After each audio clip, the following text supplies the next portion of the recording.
الحمد لله وكفى والصلاة والسلام على من لا نبي بعده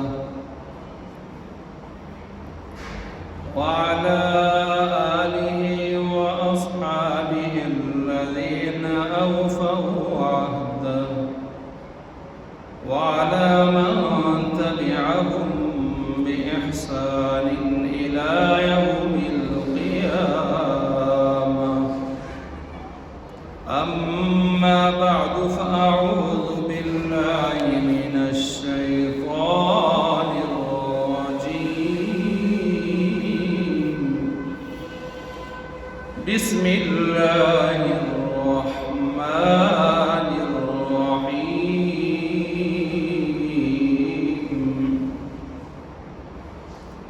ولله على الناس حج البيت من استطاع إليه سبيلا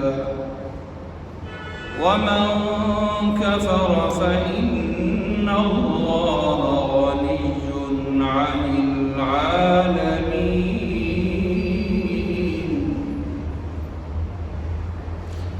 وعن أبي سعيد الخدري رضي الله تعالى عنه قال: خطبنا رسول الله صلى الله تعالى عليه وسلم فقال: إن الله قد فرض عليكم الحج فحجوا، أو كما قال عليه الصلاة والسلام.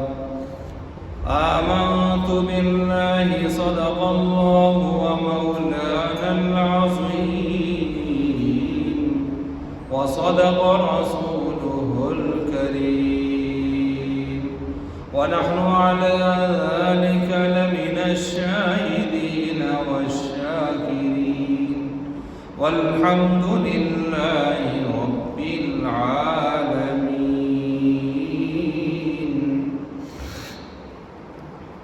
محترم المقام واجب الاحترام حضرات سامعین کرام، آج کی جمعہ کی اس نشست میں قرآن مجید فرقان حمید سے ایک آیت کریمہ تلاوت کرنے کے بعد ذخیرہ احادیث میں سے ایک حدیث مبارک پڑھی ہے. اس سے پہلے جمعہ کے خطبہ میں بھی اسی آیت کے ذیل میں گفتگو کا ایک سلسلہ چلا ہے اور موضوع ہے اسلام کا 5واں اہم رکن حج. چونکہ حج کا موسم بھی آگے قریب ہے، فلائٹیں شروع ہو چکی ہیں، خوش نصیب لوگ وہ حج عمرہ ادا کرنے کے لیے کچھ جا چکے ہیں، کچھ جا رہے ہیں. تو اسی مناسبت سے میں نے گزشتہ جمعہ اس موضوع کو شروع کیا. گزشتہ جمعہ آپ حضرات کے سامنے اس موضوع کے حوالے سے انتہائی اہم اور مفید بلکہ ضروری مباحث میں سے چند چیزیں آپ کے سامنے ترتیباً تدریجاً رکھی تھی. میں ان عنوانات کو آپ کے سامنے گن کے پھر جہاں تک میں نے موضوع چھوڑا تھا اور جاری و ساری تھا وہاں سے انشاءاللہ آگے چلا رہا ہوں. چنانچہ گزشتہ جمعہ آپ حضرات کے سامنے میں نے کوئی آدمی اگر حج کے لیے جانا چاہتا ہے، جا رہا ہے، تو اپنے گھر سے حاجی کیمپ تک، حاجی کیمپ کے اندر کیا کچھ کرنا ہے اس نے، کیا اس کے مشاغل رہیں گے، مصروفیات رہیں گی، اور وہاں سے ایئرپورٹ تک پاکستان کے ایئرپورٹ سے لے کر سعودیہ کے ایئرپورٹ تک، یعنی جدہ ایئرپورٹ یا مدینہ کے ایئرپورٹ تک یہ آدمی جا رہا ہے. اور پھر اگر سعودیہ جدہ کے ایئرپورٹ تک جا رہا ہے تو وہاں سے عزیزیہ اپنی رہائش گاہ تک، عزیزیہ سے اپنے بیت اللہ کی طرف جو جا رہا ہے، مطاف میں پہنچنے تک کیا انتظامی اہم مسائل پیش آتے ہیں اور کیا شرعی مسائل پیش آتے ہیں، اس نے شرعی اعتبار سے کیا کرنا ہے، انتظامی حوالے سے اس کو کیا کیا چیزیں ذہن میں رکھنی چاہیے، کیا کرنا ہے۔ چنانچہ گزشتہ کی ایک نشست میں نے یہ ساری چیزیں آپ کے سامنے رکھی ہیں، اور وہ ویڈیو بھی ریکارڈ ہو کے یوٹیوب چینل کے اوپر اپلوڈ ہو چکی ہے۔ آج کی یہ دوسری نشست ہے، چنانچہ گزشتہ گفتگو کا سلسلہ مطاف میں پہنچنے تک تھا۔ آج انشاءاللہ العزیز یہ سلسلہ یہاں سے آگے چلایا جا رہا ہے کہ جب آپ مطاف میں پہنچ چکے ہیں، یہاں سے آپ اب عمرہ کیسے ادا کریں گے، اور عمرہ ادا کرنے کے بعد آگے حج کے ایام تک آپ نے کیا کرنا ہے، اور حج کے ایام جب آئیں گے 5 ایام وہ کب سے شروع ہوں گے، اور آپ نے ہر دن رات میں کیا کرنا ہے، یہ انشاءاللہ آج کی اس نشست میں یہ چیزیں پیش کی جائیں گی ترتیب سے۔ باتیں تو بہت ساری کی جا سکتی ہیں، لیکن میں وہ چیزیں رکھ رہا ہوں جو عام طور پر آپ کو پیش آتی ہیں، پیش آئیں گی، وہ ضروری چیزیں وہ آپ کے سامنے رکھوں گا۔ اور انشاءاللہ جب یہ سلسلہ مکمل ہو جائے گا تو پھر اس کے بعد یہ چیزیں بھی آپ کے سامنے اضافی معلومات کے طور پر آئیں گی کہ ممنوعات کیا ہیں، احرام کی حالت میں حرم کے اندر ممنوع کام کے کون سے ہیں حالت احرام میں۔ اگر کوئی آدمی ان ممنوعات کا ارتکاب کر بیٹھے، جنایات، چٹیاں، اس کے اوپر ازالہ اور تدارک کیسے کرے گا، اور اس کے علاوہ حج سے بچنے کے لیے لوگ عذر اور بہانے اور ہیلے کیا کچھ تراشتے ہیں، حج اور عمرہ پر فضائل کیا ہیں، حج فرض ہونے پر آدمی حج کا اہتمام نہ کرے، حج کی ادائیگی کا اس کے لیے وعیدیں کیا ہیں، وغیرہ اور بہت سارے ذیلی عنوانات ہیں، ان پر گفتگو انشاءاللہ بعد میں ہوتی رہے گی۔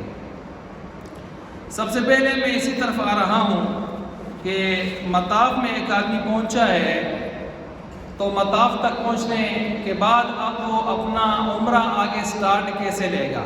ویسے تو وہ احرام باندھ کے آیا ہوا ہے، اب احرام کہاں سے باندھے اس نے؟ ہم پاکستانی ہیں، یہاں سے جاتے ہیں تو 5 بڑے میقات ہیں دنیا کے رہنے والوں کے لیے۔ ہمارے لیے جو میقات ہے وہ یلملم ہے، یعنی گویا یلملم یہاں سے پاکستان سے سعودیہ جاتے ہوئے راستے میں یلملم سے آدھا پونا گھنٹہ پہلے ایک کپتان اعلان کر دیتا ہے کہ جس نے احرام نہیں باندھا وہ احرام باندھ لے، کیونکہ ہم اب تھوڑی دیر کے بعد میقات پر سے گزریں گے۔ آفاقی میقات اس کو کہا جاتے ہیں، 5 آفاقی میقاتیں ہیں، ہمارے لیے کون سی ہے؟ یلملم۔ تو احرام تو اس نے خیر عام طور پر میں نے پچھلی نشست میں بتایا تھا کہ ہم حاجی کیمپ سے ہی جاتے ہوئے باندھ لیتے ہیں، یا پھر ایئرپورٹ پر جاتے ہیں اپنے پاکستانی ایئرپورٹ پر، وہاں سے باندھ لیتے ہیں، اور آواز جب جہاز جو ہے ہوا میں بلند ہوتا ہے تو پھر ہم تلبیہ اور نیت وغیرہ سارا کچھ وہیں سے کر لیتے ہیں۔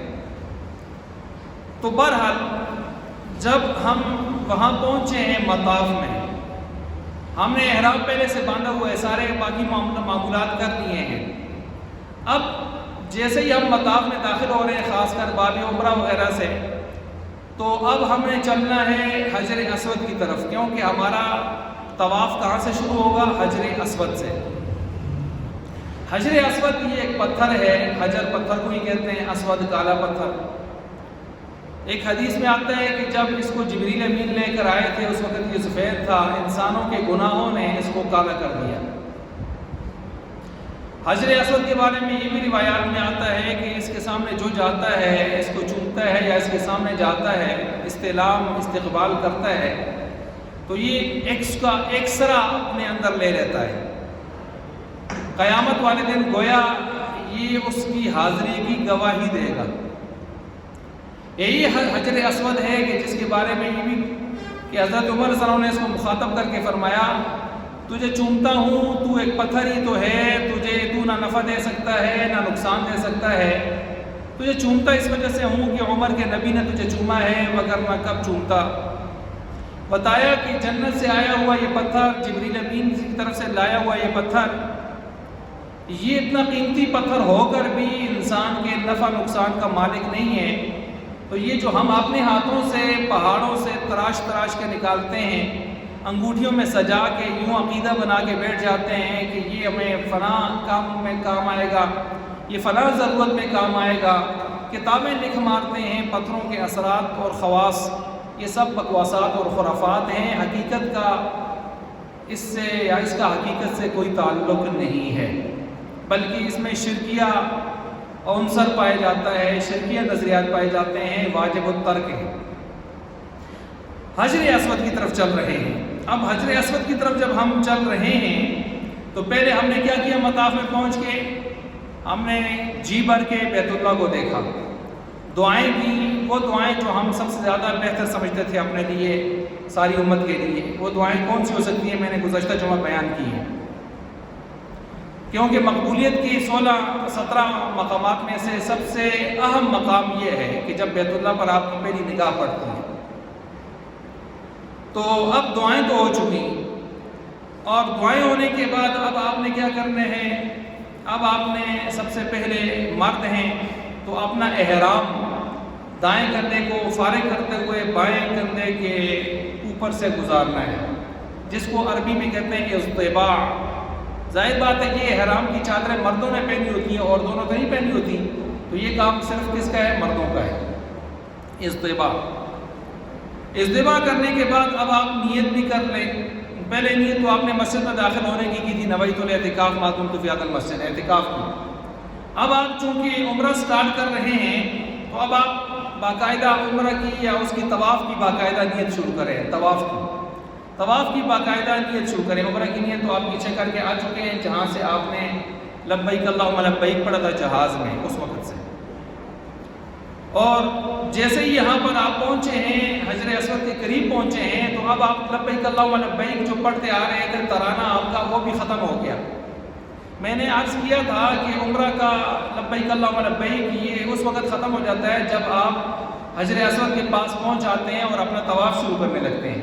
اس کے بعد اب آپ نے لبیک اللہم لبیک کبھی بھی نہیں پڑھنا۔ اب آپ حج کے دنوں میں جا کے پڑھیں گے، جب آپ حج کا احرام باندھیں گے، اور اس وقت تک پڑھیں گے جب تک آپ بڑی عید کے دن بڑے شیطان کو پتھر نہیں مار لیتے۔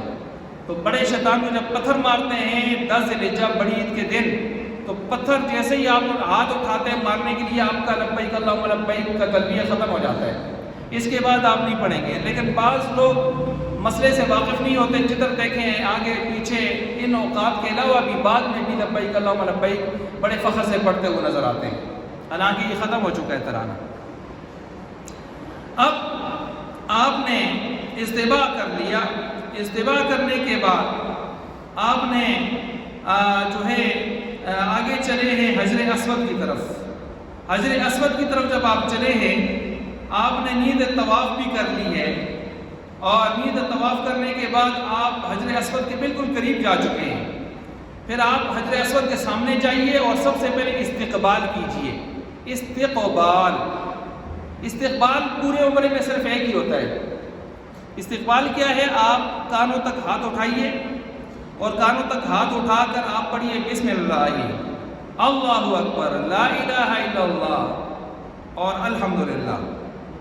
اور بعض کتابوں میں یہ بھی آتا ہے بسم اللہ والصلاۃ والسلام علی رسول اللہ، لیکن یہ پہلے والا جو میں نے بتایا کہ جس میں تسمیہ اور تکبیر اور تحلیل لا الہ الا اللہ اور الحمدللہ، یہ عام طور پر کتابوں میں آ رہا ہے۔ آپ نے یہ پڑھا، ہاتھ اٹھا کر دونوں ہاتھ کانوں تک اٹھا کے، کانوں تک ہاتھ اٹھانے ہیں یہاں پر، اور پھر آپ نے ہاتھ چھوڑنے ہیں۔ یہ آپ کا استقبال ہوا۔ استقبال کے بعد آپ نے استلام کرنا ہے۔ استلام کیا چیز ہوتی ہے؟ استلام وہی ہے کہ آپ حجر اسود کو چومیں۔ اب چوم نہیں سکتے، کہاں چومنا آسان ہے وہاں پر، تو پھر دوسرا درجہ یہی ہوتا ہے کہ آپ ہاتھ لگا کے چومیں، یا کوئی چھڑی ہے وہ لگا کے چوم لیں، یا جو بھی ہے۔ اور یہ بھی نہیں ہے تو بہت دور ہے تو آپ اپنے ہاتھوں کو ایسے چومیں، اور پہلے ہاتھ اٹھائیں ایسے اور اپنے سینے تک بلند کریں۔ آپ پہلے آپ نے کانوں تک بلند کیے تھے استقبال میں، اب استلام کر رہے ہیں، سینے تک بلند کریں، اور پھر اس کو، کیونکہ حجر اسود بھی آپ کے اتنی ہی سیدھ میں آئے گا، اور آپ اس کو پھر چوم لیں ہاتھوں کو۔ اور اس وقت بھی آپ نے یہی پڑھنا ہے جو ابھی میں نے بتایا تھا، تسمیہ، تکبیر، تحلیل اور تحمید، یہی آپ نے پڑھنا ہے. یہ استعلام ہوا آپ کا. یہ جیسے ہی استعلام ہوا، آپ نے استعلام کر لیا، اب آپ اس میں شروع کر لیں. جی پہلا چکر آپ شروع کر دیں. جب آپ نے استعلام کیا، استعلام کرتے وقت بعض کتابوں میں ایک دعا دی ہے کہ جب آپ استعلام کر رہے ہیں، حجر اسود کو چوم رہے ہیں یا جو بھی کر رہے ہیں، میں نے بتا دیا. اللہم ایمانا بک و تصدیقا بکتابک و وفاء بعہدک اور و اتباع سنت نبیک. اگر آتی ہے تو ٹھیک ہے، نہیں آتی تو یہ دعائیں کوئی اکثر دعائیں منسوسی نہیں ہیں کہ قرآن و حدیث میں وارد ہوئی ہیں. کچھ ہیں اور زیادہ تر دعائیں وہ ہیں جو عام طور پر مجربات میں ہوتی ہیں. لہٰذا اس میں ٹینشن بعض لوگوں کو خواہ پڑ جاتی ہے، دعائیں نہیں پڑھیں گے تو طواف نہیں ہوگا. نہیں، آپ کوئی دعا بھی پڑھ لیں، اپنی زبان میں پڑھ لیں. اتنی ٹینشن نہ لیں کہ آپ یہ سمجھیں کہ جب تک دعائیں نہیں پڑھیں گے آپ کا طواف صحیح نہیں ہوگا. نہیں، ایسی ٹینشن نہ لیں. چنانچہ کچھ لوگ پڑھنا نہیں آتی، لوگ اس کو کتاب پڑھاتے رہتے ہیں. جماعتوں کی جماعتیں گزر رہی ہیں، ایک آدمی پڑھا رہے ہیں، باقی پڑھ رہے ہیں. یہ بھی کوئی طریقہ نہیں ہے، اتنا کوئی ضروری کام تو نہیں تھا. کچھ لوگ ہاتھ میں کتابچے اٹھائے پڑھتے ہوئے جا رہے ہیں. اب وہ جیسے کتابچے اٹھائے پڑھتے ہوئے جا رہے ہیں، ان کو دائیں بائیں کی بھی خبر نہیں ہے، دھکا لگتا ہے، بائیں جاتے ہیں، پھر جائیں جاتے ہیں، اور اپنے لیے بھی پریشانی اور دوسروں کے لیے بھی پریشانی. تو یہ کتابچے بند کر کے پاس رکھیں، جو یاد ہے پڑھ لیں، نہیں تو اپنی زبان میں مانگتے جائیں. کیونکہ کوئی ایسی دعائیں تو طواف میں نہیں ہے جو آپ نے نہیں کریں گے تو آپ کا طواف خراب ہوگا. اکثر دعائیں مجرب ہیں، اکا دکا دعائیں ثابت ہیں. وہ بھی ثابت کا یہ مطلب نہیں ہے کہ آپ کہیں کہ نہیں پڑھیں گے تو طواف خراب ہو جائے گا، ایسی بات نہیں ہے. اچھا، یہ تو دعاؤں کے حوالے سے میں نے بات کی. آپ پھر جو ہے گھوم رہے ہیں، چکر پہلا آپ کا شروع ہو گیا ہے. یہ چکر کہاں سے شروع ہوا ہے؟ حجر اسود سے. حجر اسود سامنے سے ایک لائٹ بھی سبز رنگ کی لگ رہی ہوگی اور وہ حجر اسود پر ایسے پڑ رہی ہوگی. یہ بھی اس کی نشانی ہے. اور یہ بھی ہے کہ آپ دیکھیں کہ وہاں پر ایک جمگٹھا ہوگا آگے. اور یہ بھی ایک نشانی ہے کہ وہاں ایک پولیس والا یوں کعبہ کے ساتھ ایک کپڑا نما رسا لگا ہوگا اور ہاتھ میں اسے ڈال کے ایک پولیس والا حجر اسود کے پاس ہر وقت کھڑا رہتا ہے. تپتی ہوئی دھوپ میں آدمی دیکھتا ہے، حیران ہو جاتا ہے. وہ آدمی ایسے پسینہ بہہ رہا ہوتا ہے، کھڑا ہوتا ہے. یہ بھی اس کی نشانی ہے. یہ بھی اس کی نشانی ہے کہ اس کے آگے ہی سامنے آپ کو مقام ابراہیم دور سے نظر آ رہا ہے. یہ بھی اس کی نشانی ہے. بہرحال یہاں سے آپ کا چکر شروع ہو گیا ہے. پہلا چکر آپ یہاں سے یہ ایک استقبال کیا ہے اور ابھی تک ایک استعلام ہوا ہے.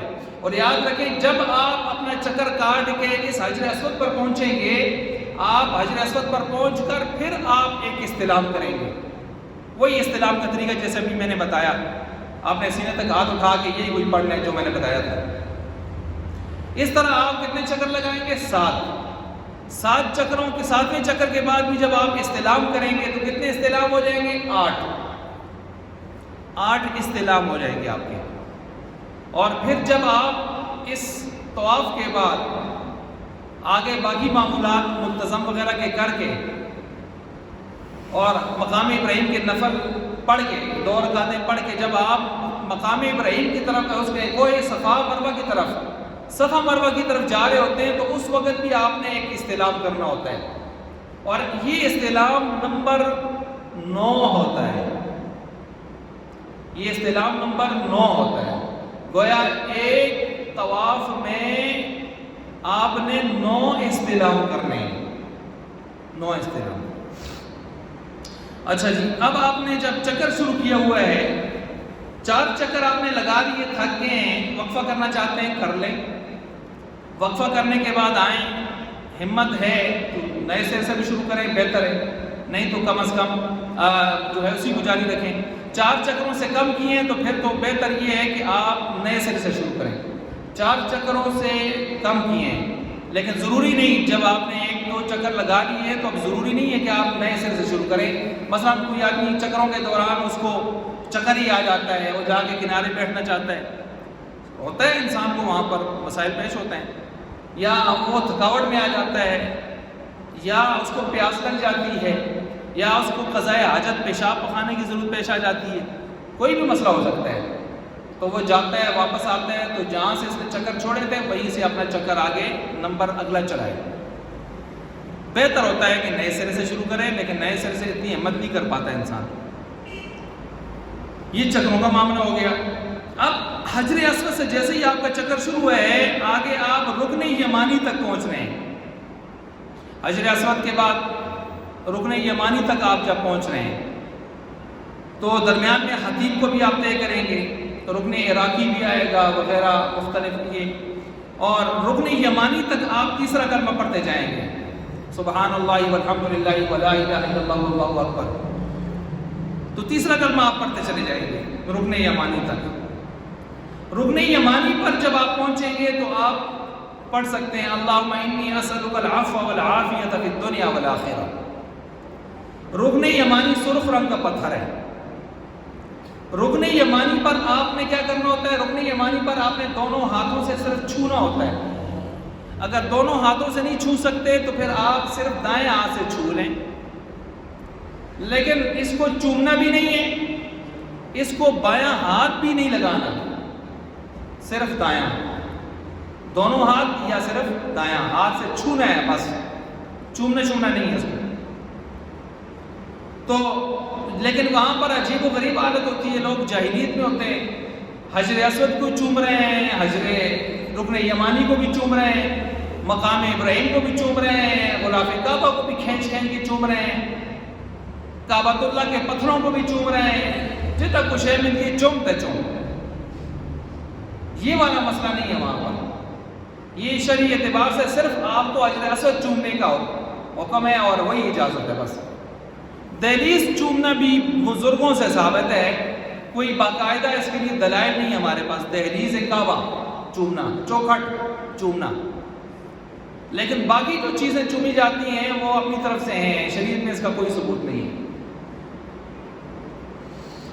رکن یمانی پر کیا پڑھنا ہے میں نے بتا دیا. رکن یمانی پر اور رکن یمانی سے جب آپ حجر اسود کی طرف چلتے ہیں تو پھر آپ نے پڑھنا ہے ربنا آتنا فی الدنیا حسنۃ وفی الآخرۃ حسنۃ وقنا عذاب النار وادخلنا الجنۃ مع الابرار یا عزیز یا غفار یا رب العالمین وغیرہ. یہ مختلف دعائیں میں نے کہی، اکثر دعائیں مجرب ہوتی ہیں، کچھ منسوسی ہیں، لیکن ایسی نہیں ہے کہ نہ پڑھنے سے آپ کا طواف خراب ہو. آتی ہے تو پڑھ لیں، نہیں تو ٹینشن نہ لیں، آپ نے رب کو راضی کریں. جو دعائیں آپ کے دل دماغ میں آتی ہیں چاہے اپنی زبان میں پڑھتے جائیں. اچھا، اسی طرح جب آپ نے حجر اسود پر پہنچتے ہیں تو حجر اسود پر پھر آپ نے کیا کرنا ہے؟ استعلام. میں نے بتا دیا تھا 9 استعلام آپ نے پورے کرنے ہیں، ہر چکر کے بعد استعلام. یہاں ایک مسئلہ یہ بھی سن لیں کہ حجر اسود پر بہت رش رہتا ہے. لوگ حجر اسود چومنے کے چکر میں بہت بڑے بڑے گناہ بھی کر لیتے ہیں. مثلا ایک گناہ یہ ہے کہ عورتیں، ان کو چاہیے کہ مطاف میں نہ اتریں. اگر مطاف میں اترتی بھی ہیں تو کناروں سے جا کے طواف کریں. لیکن کچھ ایسی عورتیں بھی ہوتی ہیں، خاص کر بنگال کی اور ادھر کی باہر کی صومالیہ اور جو افریقہ کی عورتیں ہوتی ہیں، اللہ ہی بچائے، اور کچھ ہمارے یہاں کی بھی بڑا ذوق شوق رکھتی ہیں. حجر اسود تو ضرور چومیں گے. حجر اسود کو چومنا فرض اور واجب نہیں ہے، زیادہ سے زیادہ مسنون ہے. تو اس سنت کو پورا کرنے کے لیے کوئی ضروری بھی نہیں ہے.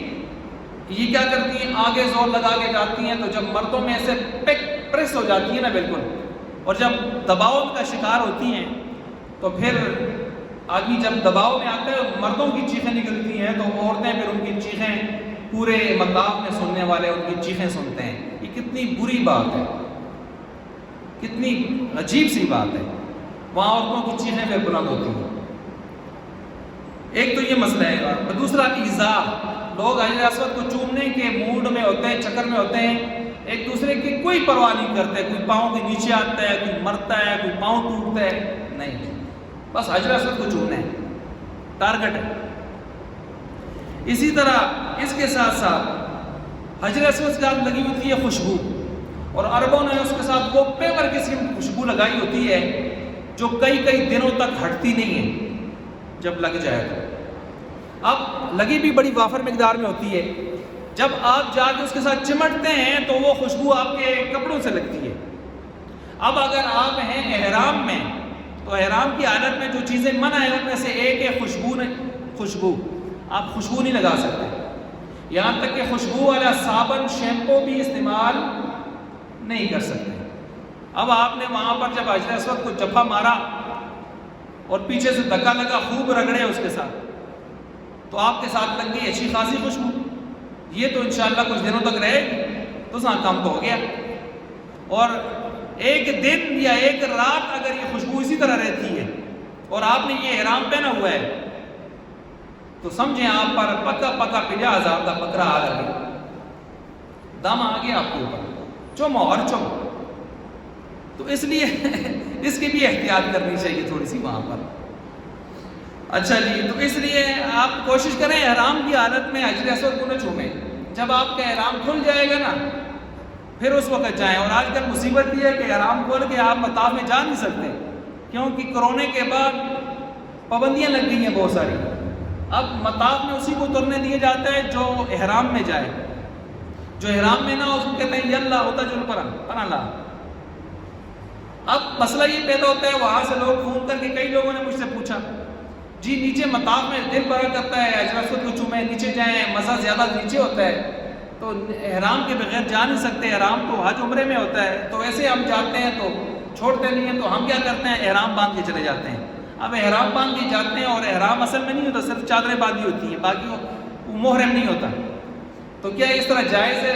تو میں نے کہا اب آپ مسئلہ جو پوچھ رہے ہیں آپ کے دل میں بھی کھٹکا تو آیا ہے نا کہ یہ فراڈ تو ہے نا، فراڈ ہے، وہ آپ کو احرام والا سمجھ کے داخل کر رہے ہیں اندر، اور آپ احرام والے نہیں ہیں۔ احرام چادروں کا نام نہیں ہوتا ہے، احرام پوزیشن کا نام ہوتا ہے۔ جب آپ ایک عمرے کی حج کی نیت کر کے تلبیہ پڑھ لیتے ہیں تو آپ کی جو پوزیشن بنتی ہے وہ احرام والی ہوتی ہے۔ یہ چادریں احرام نہیں ہیں، یہ احرام کی نشانی ہے۔ اس لیے اگر آپ کی یہ چادریں گندی ہوتی ہیں تو آپ ان چادروں کو تبدیل کر سکتے نہیں کر سکتے؟ کر سکتے ہیں، کیونکہ اصل میں یہ چادریں احرام نہیں ہیں، یہ تو نشانی ہے احرام کی۔ بہرحال اب یہ وہاں طواف کیسے کرے گا میں نے بتا دیا، کیا کیا چیزیں اس میں ہونی چاہیے، کس ترتیب سے کرنا چاہیے۔ 7 طواف اس نے مکمل کر لیے یوں ہی۔ ان 7 طوافوں میں یاد رکھیں، یہ آج کل حج کا موسم ہوتا ہے تو رش بہت زیادہ ہوتی ہے، ایک طواف میں 7 چکر ہوتے ہیں، اور جب رش زیادہ ہو جائے تو آپ کا ایک طواف جو خالی کعبہ میں، خالی بیت اللہ میں جو طواف آپ 5-10 منٹ میں کر سکتے ہیں، تو رش میں وہ آپ کا 1 گھنٹہ بھی لگتا ہے۔ ہم جب گئے تھے سمندر میں گئے تھے اور سمندر میں واپس آئے تھے 2017 میں، اور میں گھڑی کو دیکھا کرتا تھا اوپر، ایک طواف پر تقریباً پونا گھنٹہ، 50 منٹ، گھنٹہ سے بھی کبھی اوپر لگ جاتا تھا ایک طواف پر، اور ایک گھنٹے میں ایک طواف، 7 چکر، اور اللہ نے الحمدللہ 700 چکر لگانے کی توفیق عطا فرمائی۔ اچھا، تو بہرحال یہ جب آپ کا طواف مکمل ہو گیا، میں نے پوری تفصیل اس میں رکھ دی آپ کے سامنے۔ اب طواف مکمل ہونے کے بعد آپ نے کیا کرنا ہے وہ ذرا سماعت فرمائیں۔ طواف مکمل ہونے کے بعد آپ نے سب سے پہلے مرد ہیں تو اپنا اجتباء ختم کرنا ہے، اجتباء۔ اچھا، طواف کے دوران ایک چیز اور بھی تھی، رمل۔ مرد ہیں تو آپ پہلے 3 چکروں میں اکڑ کے چلیں، پہلے 3 چکروں میں۔ اب یہاں کیا غلطی ہوتی ہے، کچھ لوگ اکڑ کے چلتے ہی نہیں، ان کو پتہ ہی نہیں ہوتا کہ رمل کیا ہے۔ کچھ کو پتہ ہوتا ہے لیکن شرماتے ہیں، حالانکہ وہاں بہت سارے اکڑ کے چل رہے ہوتے ہیں، لیکن یہ جیسے اکڑ کے چلتے ہیں پھر ہنستے اپن اللہ بھی کئیوں میں دیکھے ہنستے، پھر اس کے بعد تم تک چلتا ہے، یا تھوڑا بہت چلتا ہے کہتا ہے یہ اٹھ گیا جی، رمل چھوڑ دیتا ہے۔ تو رمل کوئی واجب نہیں ہے، لیکن سنت ہے کہ آپ پہلے 3 چکروں میں مرد ہیں تو اکڑ کے چلیں۔ اس کا بھی پیچھے ایک فلسفہ ہے، پورے ایک بنیاد ہے کہ رمل کیوں آیا تھا۔ خیر، جب آپ کا طواف مکمل ہو گیا، میں نے طواف کی ساری تفصیلات بیان کر دی ہیں، تو طواف مکمل ہونے کے بعد آپ نے سب سے پہلے کیا کرنا ہے، اجتباء ختم کرنا ہے، یعنی اپنی چادر جو آپ نے دایاں کندھا فارغ کر کے بائیں کے اوپر سے آپ نے ڈالا تھا، اب آپ اپنا احرام سیدھا کر لیں، بس دونوں کندھوں کو ڈھانپ لیں، اجتباء ختم۔ اب یہاں غلطی کیا ہوتی ہے، یہاں غلطی یہ ہوتی ہے، محترم صاحب طواف ختم کرنے کے بعد صفا مروہ میں بھی اجتباء کر کے جا رہے ہیں، وہاں پر بھی مونڈا دائیں جو ہے ننگا کیے ہوا چل رہا ہوتا ہے، حالانکہ اس جو ہے اس لا علم سے آدمی یہ کہے بے علم سے حضرت اب آپ کا استباح ختم ہو گیا ہے، استباح طواف کے بعد ختم ہو جاتا ہے، اور بعضوں کو تو آپ دیکھیں پوری ترتیب سے اسی طرح وہ چل رہے ہوتے ہیں۔ اچھا، اس کے ساتھ ساتھ استباح جب ختم ہو گیا تو اب کیا کرنے، اب اس نے دو کام کرنے ہیں، ملتزم پہ جانا ہے، ملتزم پہ پر جا کے حاضری کرنی ہے، اور ساتھ مقام ابراہیم۔ اب پہلے مقام ابراہیم پہ جائے، ملتزم پہ جائے۔ مقام ابراہیم تو حجر اسود کے دائیں طرف ایک بنا ہوا قبہ آپ کو نظر آئے گا، اور اسی قبہ اور حجر اسود کے درمیان میں آپ کو جو ایریا ملے گا بیت اللہ کا، اس میں ملتزم بھی ہے، اس میں حتیم کعبہ بھی ہے، کیا کہتے ہیں اس کو، جو کعبہ کا دروازہ بھی ہے۔ تو کعبہ کے دروازے کی چوکھٹ کے پاس جانا، یا یہ جو درمیان میں سینٹر میں آپ کو جگہ نظر آئے گی، یہ اس جگہ ملتزم پر جانا، یہاں جا کے آپ اگر ہاتھ لگا کے سے کھڑے ہو کے یہاں کھڑے ہو کے آپ دعائیں کر سکتے ہیں، الہا وزاری کر سکتے ہیں، روئیں، یہ اصل مقام ہے دعا کرنے کا۔ اب پہلے مقام ابراہیم پہ جائیں یا پہلے ملتزم پہ جائیں؟ علماء فرماتے ہیں دونوں جائز ہیں، آپ مقام ابراہیم پہ پہلے جائیں یا ملتزم پہ پہلے جائیں، دونوں جائز ہیں۔ اب یہاں کچھ لوگ جھگڑا کر لیتے ہیں، وہ جی نہیں پہلے ادھر جانا ہے، دوسرے کہتے ہیں نہیں پہلے ادھر جانا ہے، کتابوں میں دونوں طرح لکھا ہوتا ہے، لہٰذا لڑنے کی بات نہیں ہے، آپ ادھر جائیں ادھر جائیں، دونوں کی گنجائش ہے۔ اگر آپ پہلے چلے گئے فرض کی یا ملتزم پہ چلے گئے، الہا وزاری کی، ملتزم کا معنی ہے چمٹنا، التزام چمٹنا، تو وہاں چمٹ کے آپ روئے الہا وزاری کریں بیت اللہ کے دروازے کے ساتھ، اور پھر اس کے بعد آپ وہاں سے جب یہ کام ختم ہو گیا دعاؤں کا، رونے دھونے کا، اب آئیں مقام ابراہیم پہ، قریب جگہ ملتی ہے، 2 رکعت پڑھیں، واجب الطواف ہے، طواف آپ نے مکمل کی ہے، وہ ہے اس کا شکرانہ بھی ہے۔ اگر ملتزم آپ کو مقام ابراہیم پہ جگہ نہیں ملتی، وہاں رش ہوتی ہے، وہاں آپ کھڑے ہوتے ہیں تو ایک تو پولیس والے آپ کو نہیں چھوڑتے، رش بہت ہوتی ہے، دوسرا وہ طواف کی جگہ ہوتی ہے، اور اگر آپ کھڑے ہوتے ہیں بس اوقات تو آپ کو دھکے لگتے لگتے بسم اللہ نفل ادھر شروع کیے تو اور کہیں اور پہنچ ہوتے ہیں، ایسے بھی ہوتا ہے۔ تو اگر رش زیادہ ہے، مسائل ہیں، ایمرجنسی ہے، تو آپ اس مقام ابراہیم کی سیدھ میں پیچھے چلے جائیں، پیچھے مطاف میں جگہ نہیں ملتی تو اندر برآمدوں میں گھسیں، نہیں تو اوپر نیچے کی منزلوں میں چلے جائیں۔ اگر پھر بھی آپ کو تنگی ہے، پریشانی ہے، تھک گئے ہیں، تو آپ بیت اللہ میں کسی بھی جگہ 2 رکعت پڑھ سکتے ہیں، یہ والے پورے بیت اللہ میں۔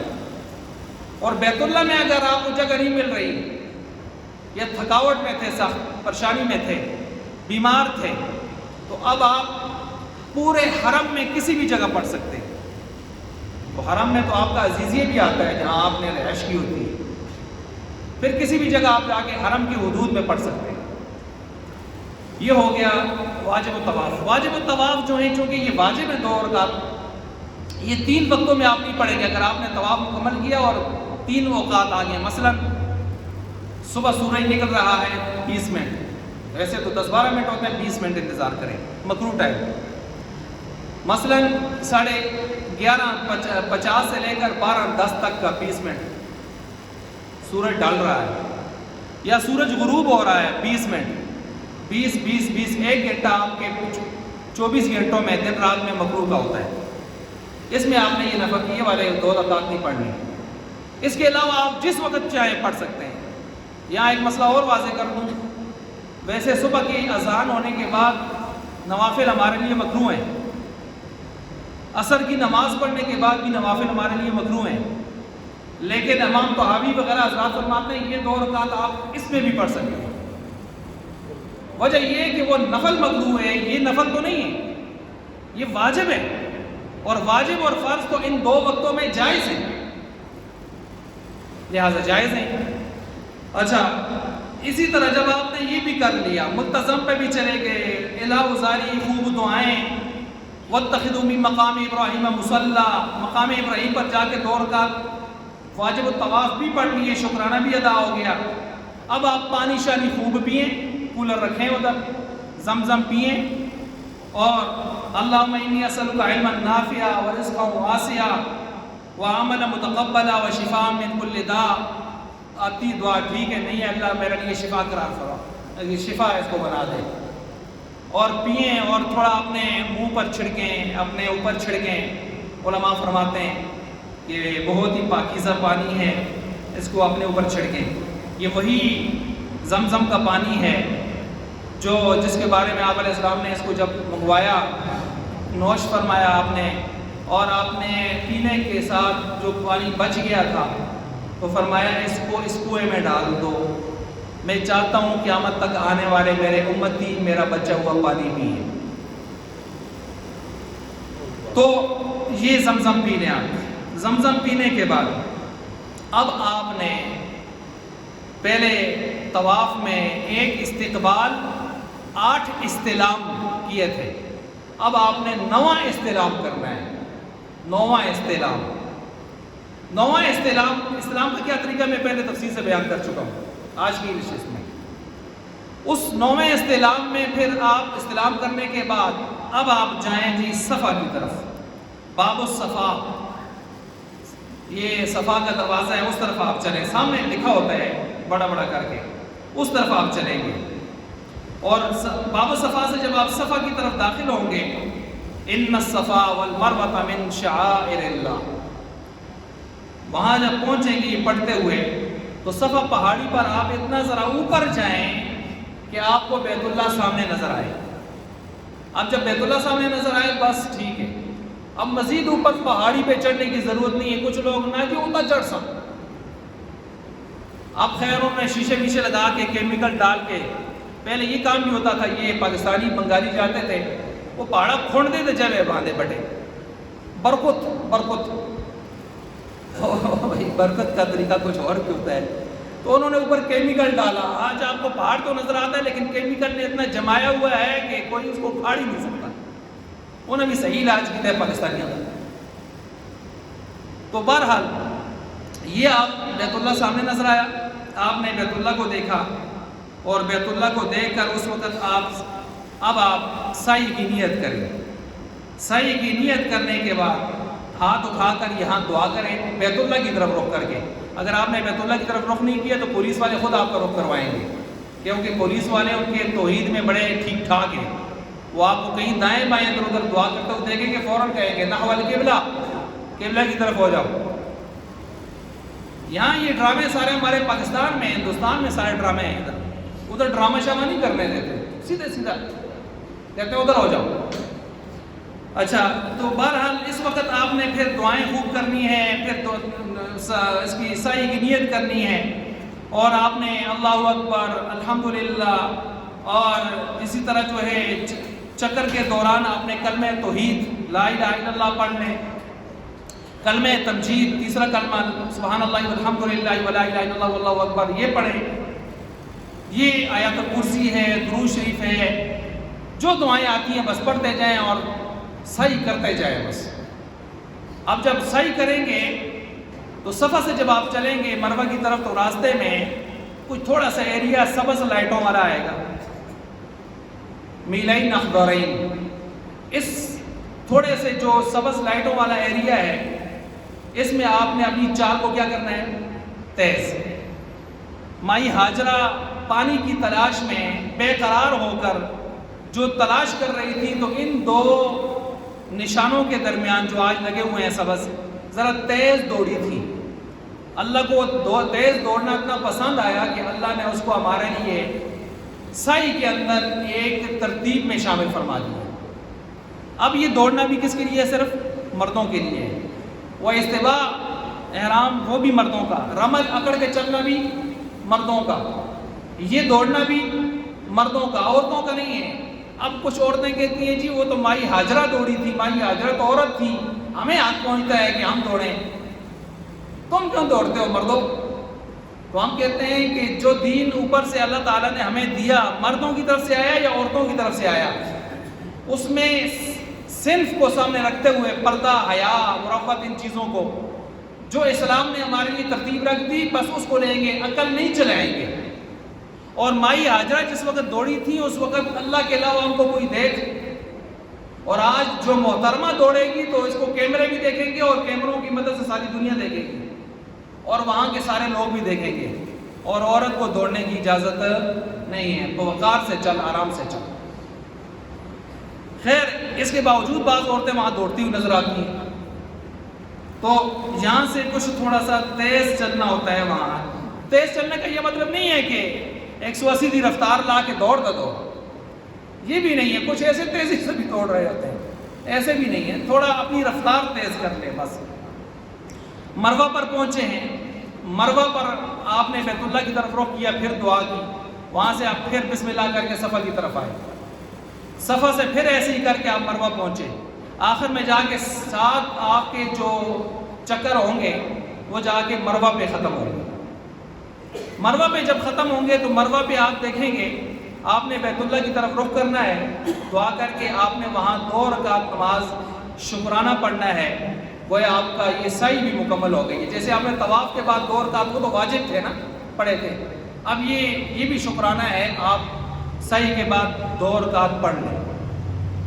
اس کے بعد جب آپ نے یہ پڑھ لیے، اب یہ پڑھنے کے بعد 2 گانا، اب آپ جائیں جی باہر، ادھر بھی پیچھے لوگ کھڑے ہوتے ہیں، ادھر بھی پیچھے کونے میں لوگ کھڑے ہوتے ہیں، لیکن آپ باہر جائیں۔ باہر جب وہ غسلخانے واش روم وغیرہ کی طرف چلتا ہے تو آگے حجام کی بہت دکانیں، وہاں خود بھی ایک دوسرے کے لوگ سر ٹینڈے وینڈے کر رہے ہوتے ہیں، تو وہاں احرام کی حالت میں اگر آپ اپنا سر خود ہی کر رہے ہیں پھر بھی ٹھیک ہے، آپ احرام کی حالت میں کسی دوسرے کا ہاتھ ٹینڈا کر رہے ہیں، سر ٹینڈا کر رہے ہیں، پھر بھی ٹھیک ہے، کوئی مسئلہ نہیں ہے، آپ کر سکتے ہیں۔ تو بہرحال وہاں جا کے آپ اس طرح ماریں سر پہ۔ یہ 1/4 چوتھائی حصے کو مونڈنا تو ضروری ہے، وگرنہ آپ احرام سے نہیں نکلیں گے۔ چوتھائی حصہ 1/4 پورے سر کا پھر سنت بھی ادا ہو جاتی ہے۔ تو بہرحال اب کچھ لوگ یہاں کیا کرتے ہیں، بالوں کے شوقین، بودی کے شوقین، یہاں ہلکی سی بال کاٹتے ہیں، کہتے ہیں جی حلال ہو گئے، بودی نہ کٹتے ہیں، بودی سنبھالسا۔ حالانکہ حدیث میں آپ علیہ السلام نے 3 مرتبہ دعا کی ہے سر منڈوانے والے کو، 3 مرتبہ، اور 4تھی مرتبہ جا کے دعائے مغفرت کی ہے کس کے لیے؟ جو شخص بال کٹوائے۔ تو آپ کو 3 مرتبہ کی دعائیں حضور کی چاہیے یا 4تھی مرتبہ کی جا کے 1؟ ظاہر بات ہے 3، تو پھر افضل یہی ہوا، محلقین رؤوسکم ومقصرین لا تخافون۔ قرآن بھی محلقین کو پہلے ذکر کرتا ہے اور مقصرین کو، بال کاٹنے والوں کو بعد میں ذکر کرتا ہے۔ ٹھیک ہو گیا؟ اچھا، بال کاٹنے میں بھی ضروری ہے کہ آپ یہ جو پورا ہے نا، پورا یہ 1 انچ والا، اس سے اوپر بال کاٹیں آپ۔ عورتیں بھی جب کاٹیں گی تو اس سے، یہ نہیں آگے نیچے سے چنچی کٹ شروع ہوگا، اس طرح آپ نہیں، آپ جو ہے یہ حلال نہیں ہوں گے۔ 1 پورے کے برابر یا آگے انچ جو ہے نا، اس تک آپ نے بال کاٹنے ہیں۔ تب عورتوں کے لیے بات کر رہا ہوں، مردوں کے لیے تو اثر وہ ہے، لیکن مرد شوقین ہو بالوں کے تو پھر ان کے لیے بھی یہ مسئلہ ہے۔ اب یہاں سے کم کاٹے آپ حلال نہیں ہوں گے، آپ احرام سے نہیں نکلیں گے۔ اچھا جی، تو اب آپ نے جو ہے سر بھی منڈوا لیا، اب آپ آزاد ہو گئے کس سے؟ احرام کی پابندیوں سے۔ جو احرام کی پابندیاں آپ نے پاکستان میں ایئرپورٹ پر احرام باندھ کر جہاز بلند ہونے کے وقت آپ نے جو لبیک اللہم لبیک پڑھا تھا پاکستان کی حدود میں، اس وقت سے جو پابندیاں لگی تھی، اب آپ کی پابندیاں ختم، آپ کا عمرہ مکمل ہو گیا۔ یہ آج کی اس نشست میں آپ کا عمرہ مکمل ہوا ہے ابھی فی الحال۔ اب عمرہ مکمل ہونے کے بعد اب آپ نے کیا کرنا ہے؟ اپنے عام کپڑے پہننے ہیں، خوشبوئیں لگائیں، ماشاءاللہ 70 خوشبوئیں لگائیں، اور جو بھی آپ کے لوازمات ہیں وہاں پر اپنے لوازمات پورے کریں۔ اب آپ کا کام ہے، جب آپ اس دوران طواف زیادہ سے زیادہ کریں، کیونکہ یہ طواف ایسی عبادت ہے، یہ آپ کو کہیں اور دنیا میں نہیں ملے گی۔ نفل پڑھیں، تلاوت کریں، بالکل کریں، تلاوت بھی کریں، قرآن شروع کر لیں، آپ کئی قرآن ختم کریں، آپ عمرے پہ عمرے بھی کریں، عمرے بھی جتنی اللہ توفیق دیتے جا کے کریں، جدا جگہوں سے جا کے کریں۔ مسجد عائشہ ہی ایک جگہ نہیں پکڑی ہوئی کہ 9 کلومیٹر جا کے اس کا بن بناؤ، آپ ادھر حدیبیہ جائیں، آپ جدہ جائیں، آپ ذوالحلیفہ جائیں، آپ جحفہ جائیں، رابغ جائیں، قرن المنازل جائیں، طائف جائیں، ادھر کئی جگہیں 9 جگہیں ہیں جہاں سے آپ بن کے آ سکتے ہیں، تو آپ کر سکتے ہیں یہ ساری چیزیں، لیکن زیادہ بہتر یہ کہ آپ طوافوں پر زور دیں، طواف کریں، اپنے لیے کریں، کسی کے لیے کریں، اصالے ثواب بھی ہو سکتا ہے، کون کہتا ہے نہیں ہو سکتا، ہو سکتا ہے، تو طواف کرتے جائیں، یہ آپ کی سب سے بہتر عبادت ہوگی وہاں پر۔ اور پھر اب اس دوران آپ نے یہ سارے کام کرتے رہیں گے اور حج کا انتظار کرتے رہیں گے۔ جب حج کا موسم آئے گا 8 ذی الحجہ، تو 8 ذی الحجہ کو آپ نے پھر حج کا احرام باندھنا ہے۔ اب 8 ذی الحجہ کو آپ نے صبح سویرے سے لے کر 12-13 ذی الحجہ تک آپ نے کیا دن رات میں کرنا ہے، کیسے کرنا ہے، یہ بھی پوری ایک تفصیل ہے۔ یہ انشاءاللہ آئندہ جمعہ پر حج کو میں تفصیل سے بیان کروں گا اور ضروری چیزیں بیان کروں گا۔